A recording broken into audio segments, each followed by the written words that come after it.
আসসালামু আলাইকুম। আশা করি সকলেই অনেক ভালো আছেন। নতুন আরেকটা ভিডিওতে অনেক অনেক স্বাগতম জানাচ্ছি।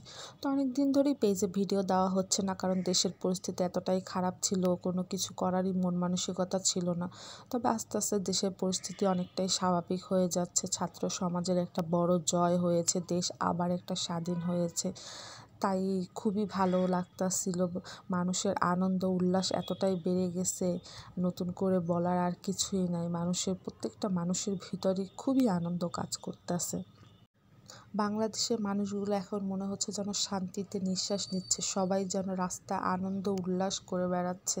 খুব ভালোই লাগতেছে এগুলো দেখে, কারণ এতদিন মানুষ তাদের মনের কথা বলতে পারতো না, কোনো কিছুই বলতে পারতো না।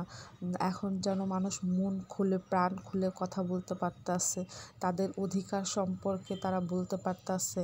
এইটা আগে ছিল না। যাই হোক, সব কিছু শেষে সব কিছু ভালো হয়েছে, এটাই অনেক কিছু। ছাত্রদের এত বড় একটা জয়, এত প্রাণের বিনিময়, এত রক্তের বিনিময় ওরা বাংলাদেশের জয়টাই নিয়ে এলো।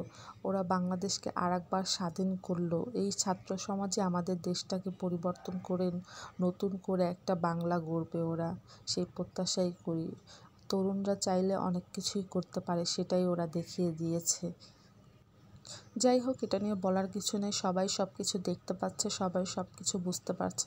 তবে অনেক ক্ষতিও হচ্ছে ছাত্রদের, কারণ অনেক দিন ধরে স্কুল কলেজ সব বন্ধ হয়ে আছে। আমার মেয়েও যেহেতু স্কুলে পড়ে, ওর স্কুলটাও অনেক দিন ধরে বন্ধ হয়ে আছে।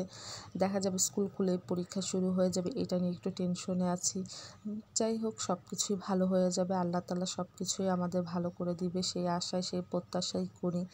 তো এখানে ছাত্র সমাজের এত বড় একটা জয়, দেশের এইরকমের একটা পরিস্থিতি, সত্যিই খুব ভালো লাগতাছে। অনেকেই এটাকে এতটা আনন্দ উল্লাস করলো, রাস্তায় দেখলাম মানুষ মিষ্টি বিলাচ্ছে, জিনিসটা দেখে সত্যিই খুব ভালো লাগতাছে। তারপর মানুষ এখনও দেখতাছি যে ছাত্রদের জন্য খাবার নিয়ে আসে, পানি নিয়ে আসে, বিস্কিট নিয়ে আসে, ছাত্রদের পাশে দাঁড়িয়েছে। আর এখন শুধু ছাত্র না, তাদের পাশে তাদের গার্জিয়ানরাও দাঁড়িয়েছে। এই আন্দোলনে দেখলাম তারাও তাদের সঙ্গ দিয়েছে, মা বাবারাও তাদের সন্তানদের নিয়ে বের হয়েছে, কারণ সন্তানদের যদি কিছু হয়ে যায় সেই সুরক্ষা নিশ্চিত করার জন্য তারাও তাদের সাথে বের হয়েছে। তো এই জিনিসগুলো দেখে সত্যিই খুব ভালো লেগেছে যে সব মানুষ জনতা একসাথে হয়ে রুখে দাঁড়িয়েছে, অন্যায়ের বিরুদ্ধে তারা প্রতিবাদ জানিয়েছে। তবে এটাই দেখা গিয়েছে, সব জনতা যদি রুখে দাঁড়ায় অন্যায়ের বিরুদ্ধে, তাহলে সামনের ব্যক্তি এমনিই পালিয়ে যায়, সেটাই প্রমাণ হয়ে গিয়েছে। তো আর কিছুই বলবো না, সবাই ভালো থাকবেন। আর এই পরিস্থিতি যেন খুব স্বাভাবিক হয়ে যায়, স্কুল কলেজ যেন তাড়াতাড়ি খুলে দিয়ে যায়, এইটাই প্রত্যাশা করি।